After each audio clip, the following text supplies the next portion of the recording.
international relatif aux droits civils et politiques. Et donc,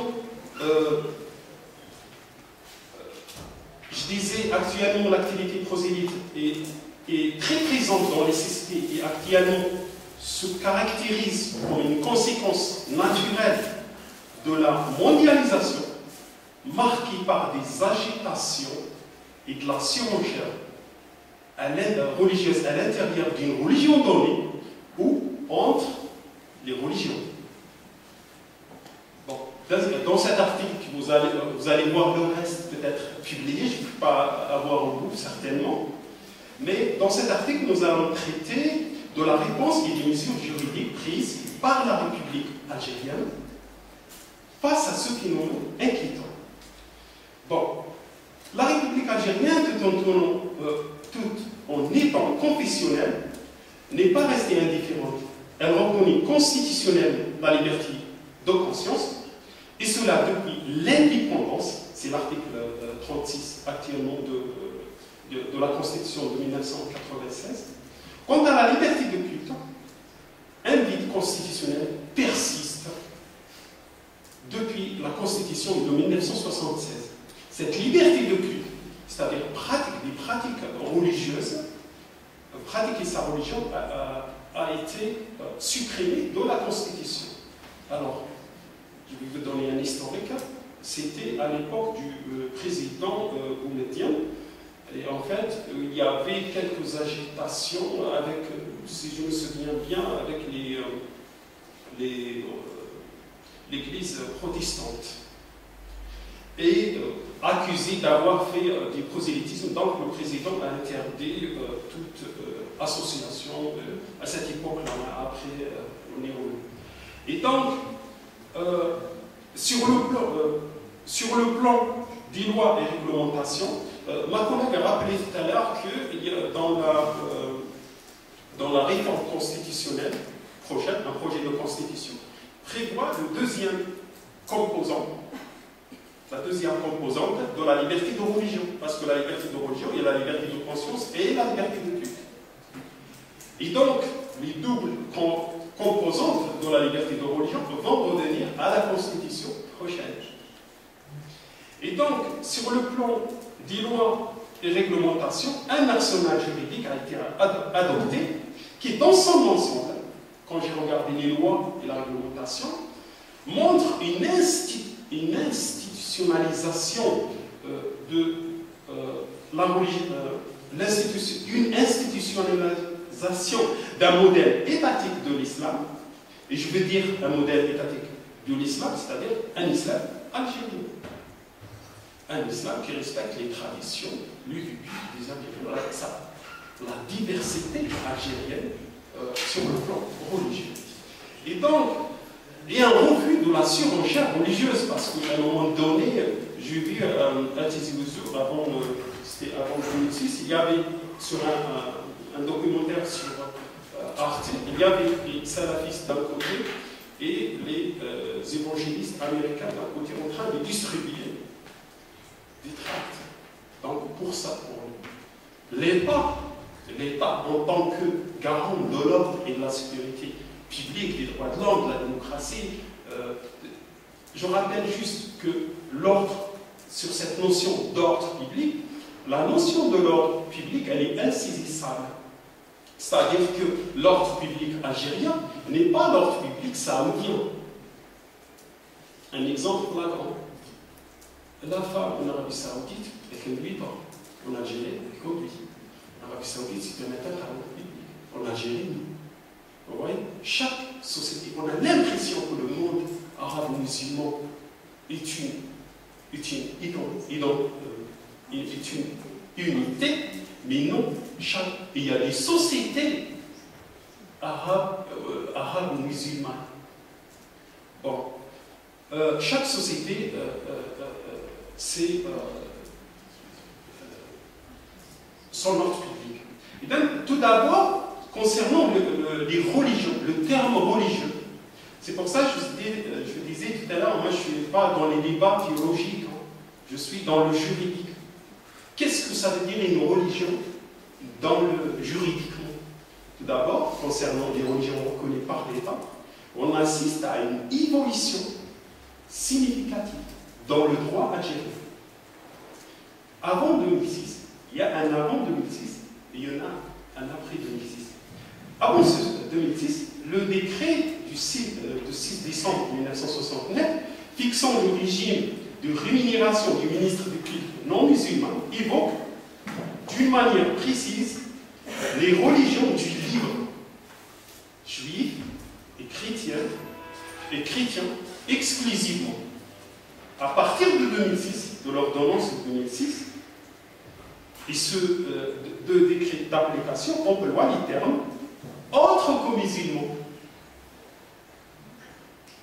Autres que musulmans, forment la présence chinoise, les bouddhistes, par exemple. Parce qu'avant 2006, on avait les religions monothéistes. Et tout ça, j'ai évoqué tout à l'heure, la mondialisation. C'est-à-dire d'autres religions vont... bon, vous voyez ce que je veux dire. Et donc, ces deux décrets d'application emploient le terme autre religion. Et la loi relative à l'information de 2012. Donc, la loi de 2012 sur l'information emploie le terme toutes les religions.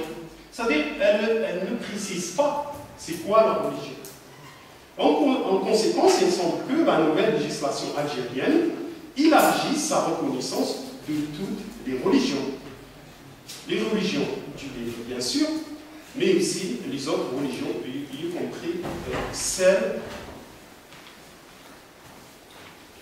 y compris celles que certains notaires appellent, certains notaires français et autres, appellent les nouvelles religions, celles qui sont apparues avec la mondialisation.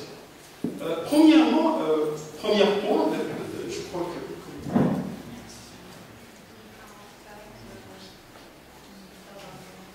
Bon, premièrement, je vais vous donner une idée sur l'institutionnalisation d'un modèle étatique de l'islam. Alors, comment a procédé l'État algérien? Premièrement, on trouve l'État organise, institutionnalise et gère la religion musulmane avec une protection pénale adaptée. Premier point, récupération et gestion du lieu de culte musulman.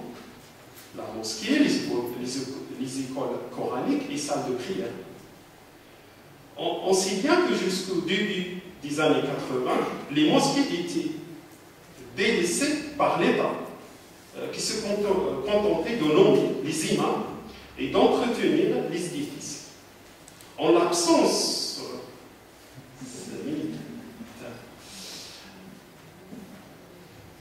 donc, le gouvernement de Mouthamroch, à l'époque, a décidé de statuer sur la mosquée et lui rendre sa vocation religieuse par le décret de 1991. Ce décret est très intéressant parce qu'il organise la mosquée, il organise sa construction, son fonctionnement, ses missions. On a aussi autre chose, l'émission, bien sûr, je l'ai cité ici, mais je vais passer. Deuxième point, la formation du personnel du culte musulman. C'est-à-dire que l'imam est formé par une école spécialisée. Il y a des matières. Et tout ça, c'est dans le journal officiel. Je ne vais pas revenir au détail. C'est-à-dire qu'il y a encore des imams, tout ça, il y a bien précis, hein, imam instituteur, imam professeur, imam professeur principal, etc. Il y a le corps de Mourchida Diniya aussi. Il y a le corps des agents de la mosquée, qui ouvre la mosquée, qui ferme la mosquée. C'est-à-dire que tout est bien institutionnalisé. Troisième point, il y a l'institutionnalisation des préceptes de l'islam. Et ça, comme le pèlerinage, la zakat, il y a pas mal de choses. Quatrième point, l'interdiction du dénigrement du dogme et des préceptes de l'islam. Et tout ça, c'est un article du Code pénal. En fait, je vais vous lire rapidement, je pense que je vais finir après, qui dit est puni d'emprisonnement de 3 ans à 5 ans et d'une amende de 50 000 à 100 000 dinars ou de l'une de ces 10 peines seulement, quiconque dénigre le dogme ou les préceptes de l'islam, que ce soit par voie d'écrit, de dessin, de décoration ou tout autre moyen. Dans cette infraction, l'élément matériel est l'action de dénigrer. Alors, après, il y a tout un travail que je ne vais pas citer ici. Je vais rapidement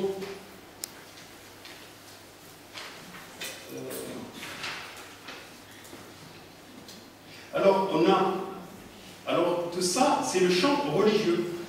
Il y a une organisation pour les musulmans, il y a une organisation aussi pour les non-musulmans. Mais la différence, l'État, comment elle a organisé le champ religieux musulman, elle a organisé et géré. C'est-à-dire qu'elle a intervenu à l'intérieur de la religion musulmane. Pour la religion non musulmane, elle contrôle, c'est tout. Elle demande à toutes les religions autres que l'islam c'est-à-dire de se mettre dans un cadre associatif. D'ailleurs, il y a un vide juridique dans la loi des associations de 2012 qui va certainement, il est aux discussions, je pense encore, il y aura une loi spéciale pour les religions, les associations à caractère religieux. Il y aura une loi spéciale.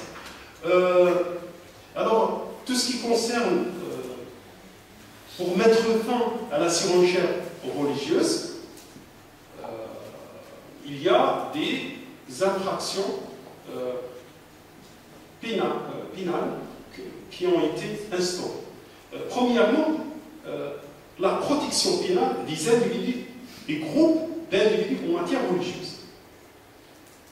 On a l'infraction, premièrement, l'infraction de diffamation d'une personne ou d'un groupe de personnes en raison de son appartenance religieuse ayant pour but d'inciter à la haine. Il s'agit de cet article de réprimer tout acte d'incitation à la haine entre les citoyens en raison de leur appartenance religieuse. 2 minutes. Il y a une autre infraction, c'est l'infraction d'injure en raison de l'appartenance à une religion. Vous voyez ce que je veux dire? C'est-à-dire qu'on ne peut pas appeler à la haine religieuse. Bon, comme le temps me presse, il y a un deuxième point, qui est la protection des lieux de culte. Juridiquement parlant, tous les lieux de culte, ils ont une protection pénale spéciale. On ne peut pas, quand on incendie un lieu de culte, on a une peine.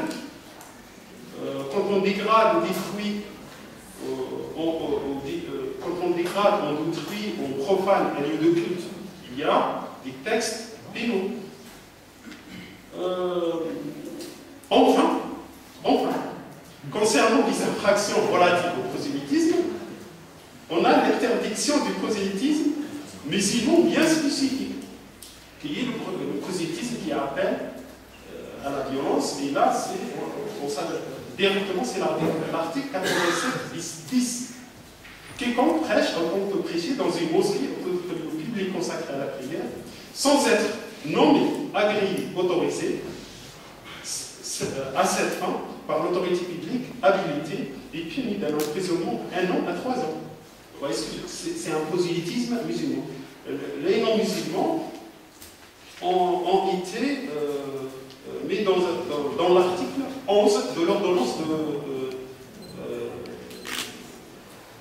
de l'ordonnance de 2006. Donc, je m'arrête là. Il y a plein de textes, donc tout le monde est